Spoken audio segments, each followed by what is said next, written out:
자, 다시 시작하도록 하겠습니다. 자, 아까 내부 환경 요인에서 우리가 차별화 전략, 그 다음에 원가 주도 전략, 원가 우위 전략 이렇게 있죠.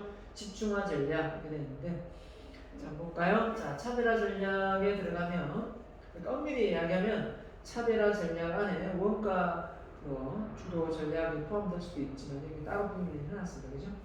고객이 독특성을 인식할 수 있도록 산업 내에 경쟁할 수 있는 전략, 그러니까 제품의 디자인이라든지 기술성이라든지, 그죠? 이런 부분에서 차별화되는 거죠. 그래서 그 차별화가 대표적인 게 브랜드 아닙니까? 브랜드인데 그 브랜드 로고 보고 브랜드가 아무리 좋아도 그 브랜드의 가치가 만들어지기까지는 어떤 수많은 시간이 있죠. 기업 CEO의 마인드라든지, 그죠? 또 기업의 사회적인 어떤 뭡니까?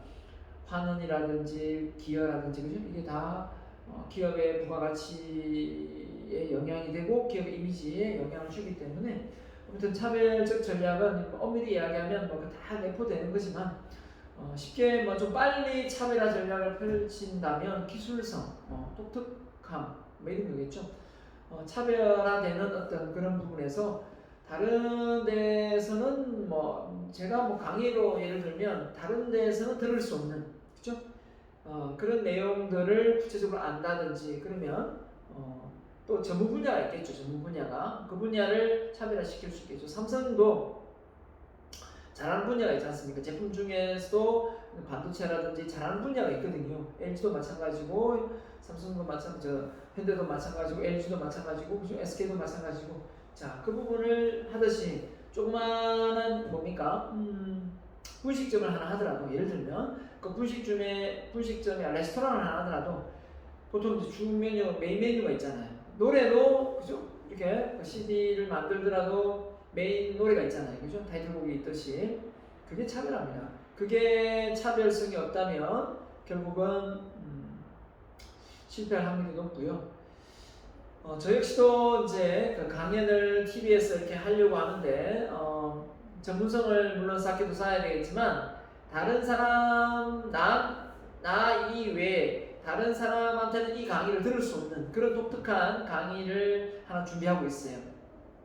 이 대표적인 게 뭐냐면 게으름 극복에 관련된 내용인데, 그 내용을 저도 이제 강의로 하면서 보편적인 어떤 리더십 이런 게 아니라 나만의 차별화된 어떤 승호하는 사람들의 부자의 원리를 이야기한달까요? 예, 하여튼 게으름을 극복하고 또 다른 성공을 유도할 수 있는, 동기유발을 할 수 있는 그런 전략이 있거든요. 그걸 내가 알아냈어요. 그런 관련된 책을 쓰면 일반적으로는 들어볼 수 없는 내용이잖아요. 그러면 이렇게 초대해서 강연을 해줄 수 있는 기회가 좀 있을 수 있겠죠. 네, 아무튼 그렇습니다.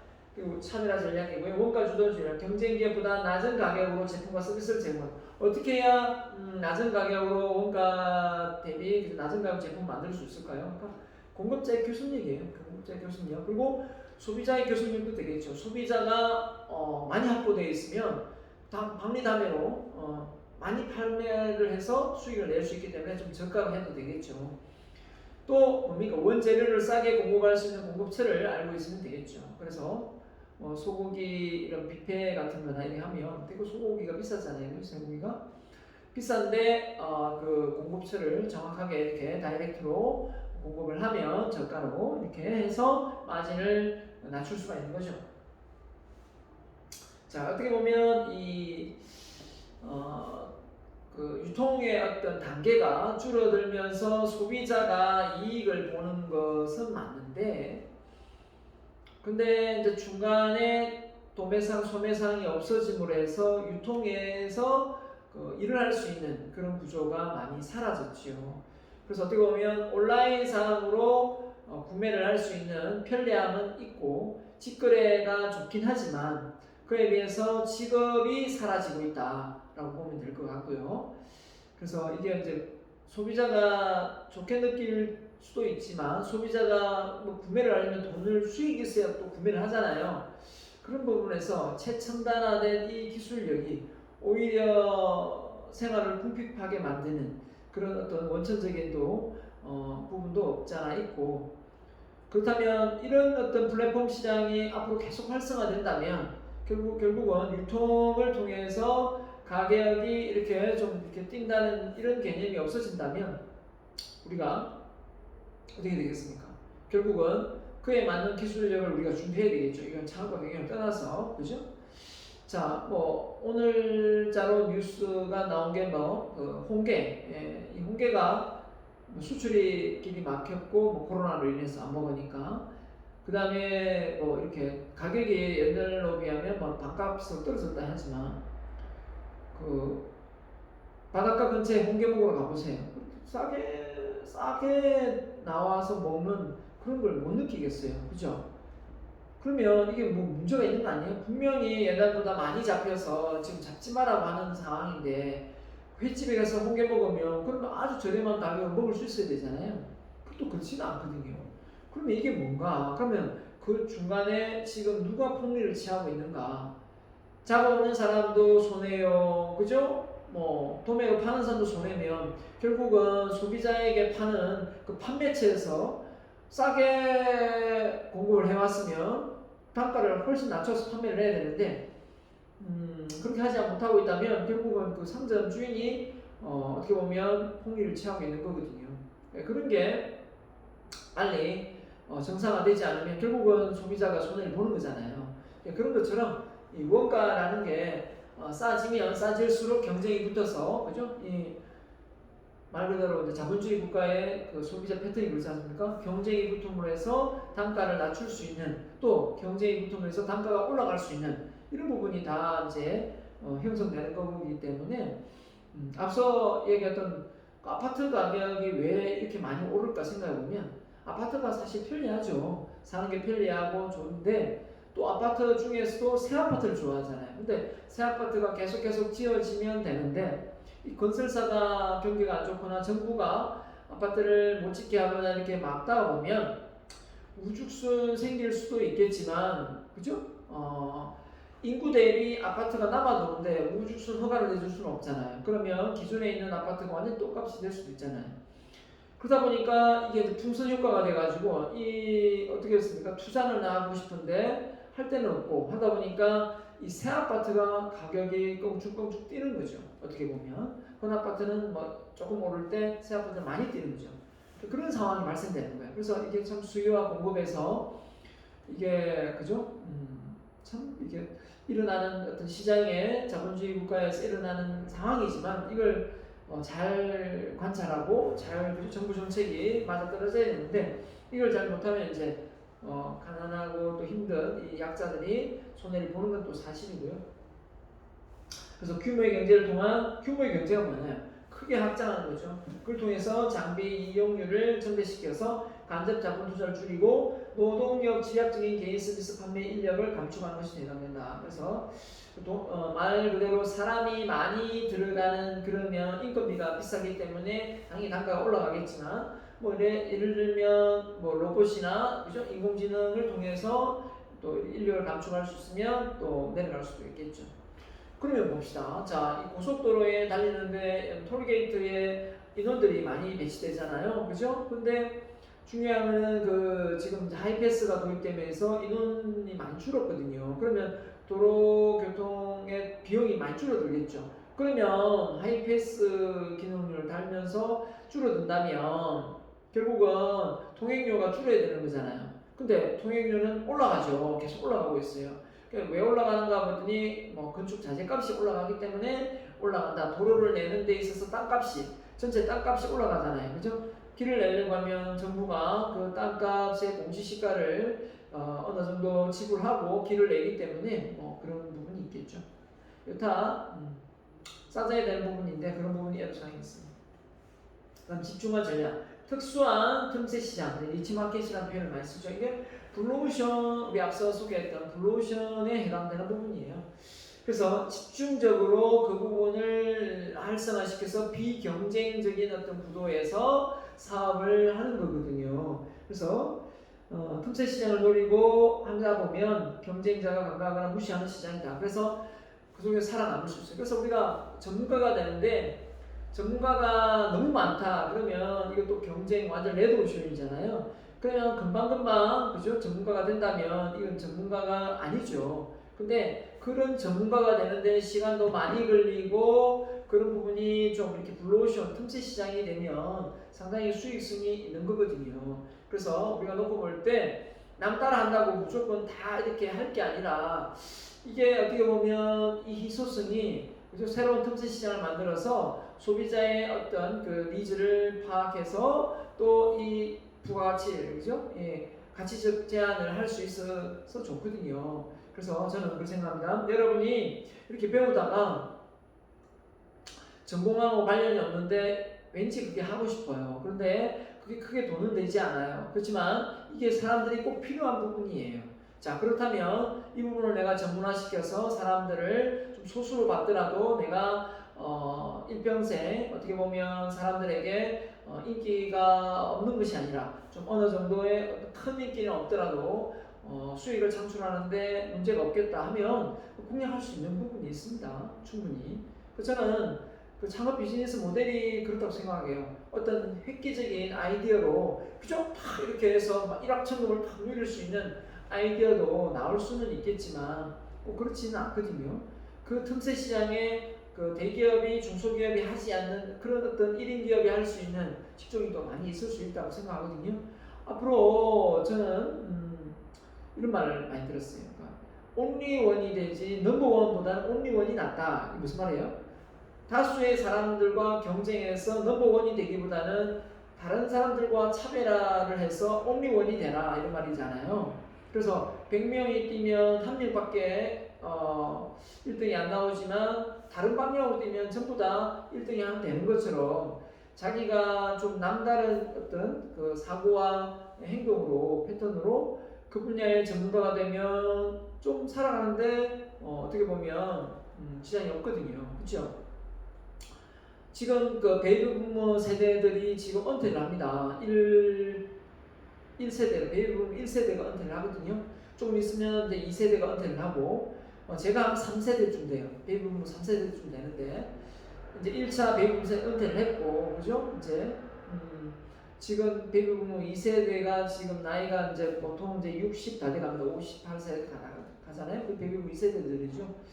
이제 내가 배움 3세대인데 배움 3세대 끝나고 나면은 이제 인구가 어떻게 될지 몰라요. 그래서 이 배움 세대들이 그 은퇴를 하고 나면 앞으로 60 몇 살에 은퇴를 한다고 가정해 볼게요. 근데 보통 은퇴를 하고 나서 70 많이 살아야 70인데 그죠? 이제는 80이잖아요. 20년 더 살아야 되거든요.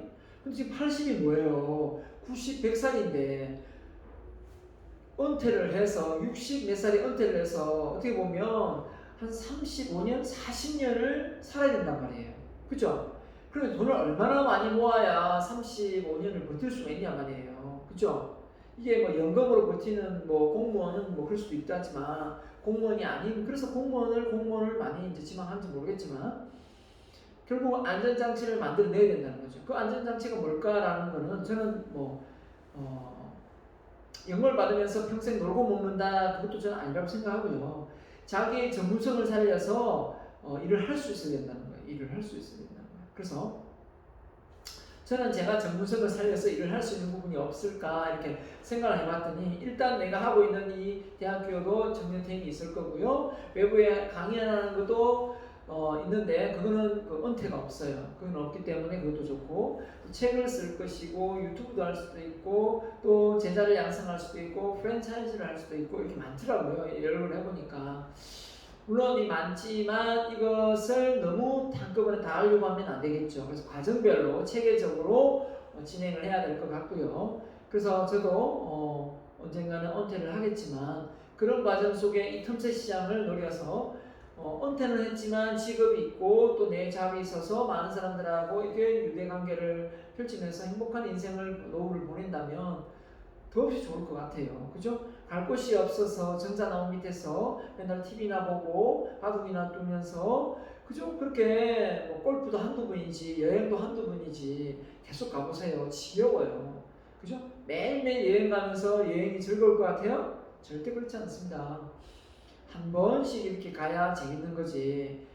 제가 아는 은퇴분이 그죠? 예, 펜션 하나 지어놓고 살면 무작정 행복할 정도 그 펜션 임대 줬어요, 임대. 예? 그죠? 그만큼 그렇게 쉽지 않아요. 바다 어쩌다가 한 번씩 바다 봐야 바다가 보이지. 옛날 첫날 가서 바다 보세요. 바다가 보이는지. 예, 고통이에요. 예, 고통입니다. 그래서 우리는 어떻게 보면 그죠? 그래서 저는 별장을 이렇게 따로 살 생각은 없어요. 별장을 따로 사면 그죠? 왜냐하면 여러 지역을 이렇게 한 달씩 이렇게 살 수 있는 이런 공간, 그런 공간을 만들어서 이렇게 임대를 주면서 서로 돌아가면서 그쪽에 그러니까 B&B처럼 그죠? 에어비앤비처럼 그런 어떤 그런 공간이 앞으로 많이 생기지 않을까라는 생각이 듭니다. 왜냐하면 앞으로 빈집이 많이 생길 거거든요. 그 빈집이 어떻게 활용될 수 있겠어요? 그 빈집을 임대해 줄 수 있고 리모델링해서 지역별로 그죠? 지역별로 살아보는 거예요. 한 달씩 이렇게 살아보는. 강원도 살고 전라도 살고 제주도 살고 그죠? 그 제주도도 아무리 좋아도 한 달 동안 두 달 동안 살아보세요. 그 다 둘러볼 거잖아요. 다 둘러보고 또 뭡니까? 거기 떠나서 외국도 또 다 둘러볼 거 아니에요. 그러니까 앞으로는 여행을 좀 더 길게 갈 것 같아요.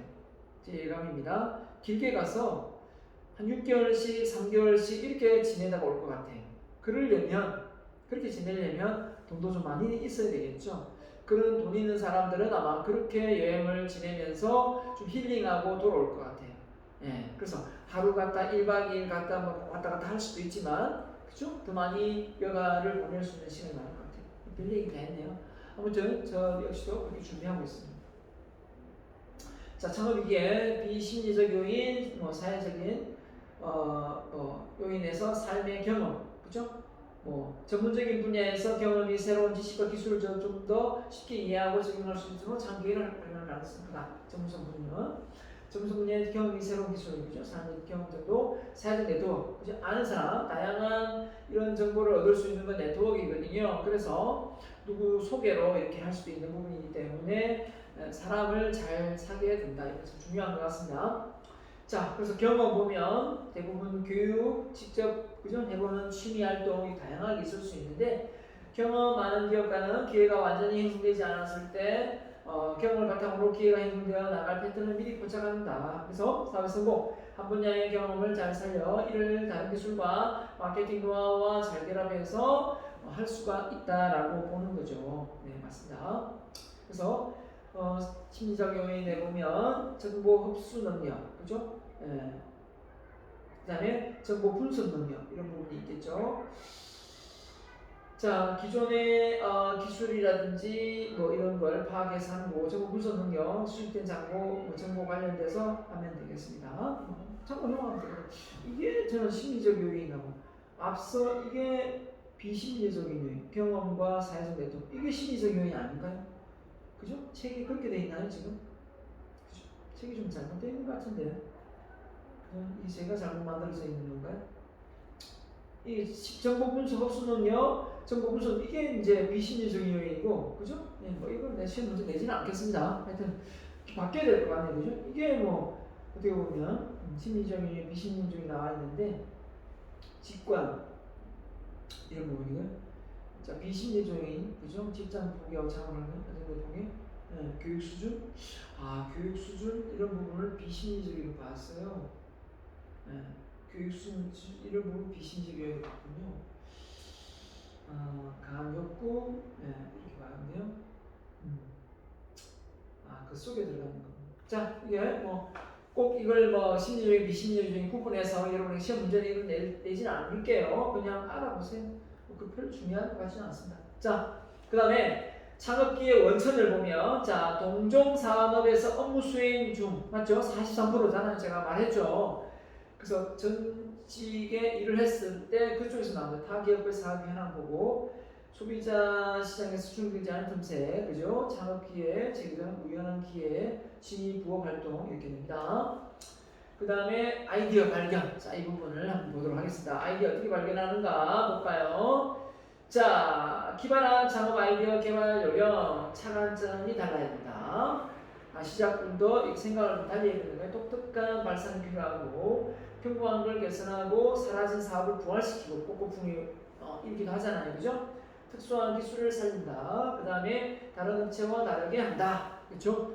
차별화 전략이 되겠죠. 자, 여기 보시다시피 마우스처럼 생겼는데 이걸로 옥수수를 따고, 그죠? 옥수수를 딴다 했구나. 그죠? 그 다음에 손을 이렇게 우리가 다칠 수도 있잖아요. 이렇게 해서 손을 다치지 않게 하고, 그 다음에 양파를 쓰는데 양파가 아니고 계란이네요. 계란을 이렇게 쓸 수 있고, 자, 이런 거는 참 유용. 냉면 같은 게 계란이 잘 안 쓸리거든요. 이게 이렇게 칼로 하면 이게 달라붙어요. 제가 이거를 좀 잘해서 아는데, 이럴 때 이게 약간 이 철사 모양을 해가지고 잘 쓸리게 되는 거죠. 이렇게 되면 냉면 같은 게 이렇게 넣을 때 계란을 절편으로 썰어서 얇게 하면 되게 맛있어 보이겠네요. 그죠? 아무튼 비빔밥을 해서 올려도 되고요. 그 다음에 이렇게 안전하게 하는 부분인 것 같은데요. 네, 옆의 모양으로 직선을 했을 때는 이게 다 가리잖아요. 그죠? 가려서 다른 걸 꼽을 수가 없잖아요. 그죠? 이걸 이제 비스듬하게 꽂으면서 다른 걸 꽂을 수 있게끔 만들고, 물론 밑에 꽂아도 되긴 되지만, 그죠? 불편하게 아무 데나 꽂아도 상관없게끔 되면. 자, 이것도 하나의 작은 아이디어죠. 유모차를 몰면서 킥보드를 타고, 그죠? 이런 거를 이렇게 뭔가요 이게? 의자도 만들고 하네요. 자, 이게 공간을 많이 차지 안 하게끔 이렇게 딱 이렇게 응접실 모양으로 이렇게 됐다가 이렇게 또 벤치가 될 수 있고, 그죠? 이렇게 침대가 됐다가 의자가 됐다가, 그 다음에 계란말이 같은 거를 할 수 있게끔 홈이 파지고, 여기에 계란을 넣고 하고. 이건 차 같은데요? 차 같은 데서 이렇게 그래픽으로 이렇게 선전도 하고, 그죠? 네. 앞으로 무료 자동차가 나올 수도 있다라는 말이 하더라고요. 왜냐하면 자동차를 무료로 줘요. 무료로 주는데 그 대신 이제 그 타고 다니는 자동차에 LED가 다 달려서 광고를 하고 다니는 거죠. 광고를. 네, 그런 자동차로 나온다라고 전해드렸습니다. 왜냐하면 어차피 태양열을 이용해가지고 자동차는 무료로 가고, 그죠? 태양 자동차가 나오잖아요. 그럼 무료로 가죠. 그 대신 이제 차를 무료로 줘도 내가 어디 다니면서 광고를 하는 거죠. 광고를 하는 겁니다. 그런 것도 좋고, 우리가 앱으로 우리가 무료로 이게 이제 그죠? 할 수 있는 부분이 많잖아요. 근데 그 당사자가 광고를 런칭하기 때문에 우리는 무료로 해서 돈을 포인트 쌓아가는 거잖아요. 그죠? 그러면서 포인트가 쌓이고, 또 이게 선전을 보면서 또 쌓이고, 또 유튜브 중에도 유튜브를 보면서 돈이 쌓이는 게 있다면서요. 그것도 되고. 네. 자, 아무튼 이렇게 되는 부분이 있는 것 같습니다. 자, 그 다음에 필요성 발견. 자, 그래서 우리가 누누이 말하지만 제품과 서비스가 만들어진다는 것은 소비자가 원하고 필요에 의해서 만들어져야 되잖아요. 그래서 그게 가치 제한이니까. 그래서 인간은 태어나서부터 만족하지 않는 욕망을 품고 있다. 그죠? 이게 편하다 해서 그걸 만족하는 게 아니라 또 더 편한 거, 또 더 편리한 거, 이러면서 발전해 온 거 아닙니까? 그래서 지금의 휴대폰이 만들어진 거잖아요. 그죠? 네, 더 편리하게 또 만들어질지 모르죠. 자, 소비자 관점에서 보면 구매 행동에 영향을 주는 구체적인 변수가 돼야 되겠죠. 그래서 요즘 휴대폰을 많이 옛날보다 안 바꾸죠. 그래서 휴대폰 가격이 잘 안 돼요. 왜냐하면 2G 폰에서 이렇게 스마트폰으로 바뀌는 그 찰나 정말 많이 바꿀 수밖에 없는 그 상황 아니잖아요. 근데 4G에서 5G 됐죠. 5G 바꾼 지 얼마 안 됐는데 별 차이가 없어요. 속도가 좀 빠르죠. 이제 이게 영상을 올린다든지 할 속도 좀 빠른 걸 느끼는데, 그리고 이제 휴대폰의 어떤 화질이나 이런 어떤 그런 부분은 참 좋은 것 같아요. 그죠? 근데 특별히 4G나 5G가 많이 더 영향을 주는 건 없거든요. 그죠? 네. 앞으로 화상 채팅을 많이 하거나 이럴 때는 또 좀 될지 모르겠지만, 가격도 그죠? 단가가 올라가고, 가격이 낮은 상품을 사고자 한다. 그죠? 네, 맞죠? 가격에 대한 욕구. 가격을 낮추는 전략. 그러니까 교섭력, 공급자 교섭력, 수요자 교섭력, 이런 부분도 있을 수 있고. 자, 기능에 대한 욕구. 필요한 기능을 더 많이 가진 상품을 선호한다. 물론 이게 고장이 나면 안 되겠지만, 어떤 경우는 자동차 정비소에 갔는데 이 기능적인 부분에서 자기가 고칠 수 없기 때문에 AS 센터 가라고 하더라고요. 보통 옛날 같으면 제가 고쳐볼게요 하면서 자기가 다 손수 다 고치는데, 이제는 아예 그냥 자기가 고치기 힘들 것 같으면 그런 어떤 장비도 없어요. 근데 그 서비스 센터 가면 컴퓨터가 딱 입력해가지고 딱 치면 잘 데이터가 다 뜨더라고요. 어느 부분이 문제가 있다 다 뜨더라고요. 그래서 그 부분을 고치더라고요. 야, 근데 일반 조그만 규모의 정비소에 가면 그게 없고 기계 자체가 없거든요. 그죠? 그렇기 때문에 따라갈 수가 없는 거죠. 따라갈 수가 없는 거죠. 그래서 우리 몸에 나중에 어떤 칩을 붙여놓고 그 칩이 뭡니까 이거 다 병원하고 연결돼 있어가지고 내 몸에 이상이 있으면 자동으로 약이 이 칩으로 그죠? 택배로 배달되는 그런 시대가 오지 않을까, 그죠? 그런 생각도 해봅니다. 필요한 기능을 많이 가진 상품을 선호한다. 기능이 추가되거나 개선된 제품은 가치 있는 새로운 아이디어가 될 수밖에 없는 거죠. 그래서 이런 가치 있는 새로운 아이디어, 가치 제한이 되는 겁니다. 자, 그래서 필요성이 발견 품질에 대한 욕구. 가격은 같은 가격이라면 좋은 품질. 자, 이 좋은 품질을 품질인지 아닌지를 알 수 없기 때문에 대부분 사람들이 브랜드를 좋아하거든요. 그 브랜드만큼의 품질이 또 자주 치니까. 그런데 무조건 브랜드를 믿고 사다가 또 큰 코 다칠 때도 있습니다. 그죠? 품질 개선, 아이디어를 개발하여 위한 좋은 착상. 그다음 차별화 욕구, 다른 사람과 다른 상품을 구매하고자 한다. 기존과 다른 상품, 그렇죠? 매일 똑같은 우리가 옷 같은 것도 마찬가지죠. 내가 옷을 하나 샀지만 다른 사람이 그 옷을 입고 있는 걸 별로 안 좋아하잖아요. 그죠? 차도 마찬가지거든요. 내가 딱 본 색깔의 그 차가 똑같은 색깔을 보게 되면 기분이 좀 그렇더라고요. 그죠? 그래서 저는 좀 이렇게 흔하지 않는 그런 색깔을 좀 원하는지 모르겠어요. 그 마찬가지인 겁니다. 좀 튀고 싶잖아요, 자기가. 그죠? 보편적이고 싶은 사람도 물론 있겠지만. 서비스에 대한 욕구입니다. 구매 전, 구매 중, 그리고 구매 후 좀 더 좋은 서비스 요구. 그죠? 이런 부분이 소비자가 이미 그 앱으로 또 홈페이지나 이런 블로그나 카페를 통해서 다 이제 소통이 되기 때문에 벌써 구매자의 후기가 다 남잖아요. 그래서 어떻게 보면 다 이런 부분이 판매에 영향을 줄 수밖에 없는 부분이 되는 겁니다. 이걸 모르고 소비자를 무시했다면 결국은 제품은 판매가 안 되는 거죠. 그죠? 좋다 해야 파는 거니까. 그래서 아이디어는 새로운 시장, 그죠? 기존 제품, 신시장, 새로운 기술, 신제품, 기존 시장, 새로운 혜택, 기존 제품, 기존 시장. 그래서 어디서 판매를 하든 A, B, C 이렇게 다양하게 판매가 될 수 있다라는 정도만 알 수 있습니다. 그래서 내가 만드는 제품이 기존 시장에서 존재하지 않는 제품과 서비스인가, 아니면 새로운 기술로 새로운 제품과 서비스를 제공하는가, 개선된 방식으로 기존 제품과 서비스 기능을 하는가. 자, 그랬을 때 어느 제품이 어떤 상황에 맞게끔 되는 부분이 되겠죠. 그래서 보면 기존 시장에서 존재하지 않는, 그러니까 기존 시장의 기존 제품의 신시장을 해도 될까요?